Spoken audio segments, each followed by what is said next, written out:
கொடியுடன் இணையும் செடியினைப் போல இயேசுவே உம்மில் இணைந்து விட்டே.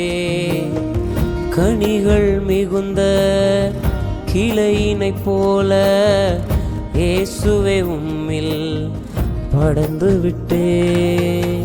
கொடியுடன் இணையும் செடியினைப் போல இயேசுவே உம்மில் இணைந்து விட்டே.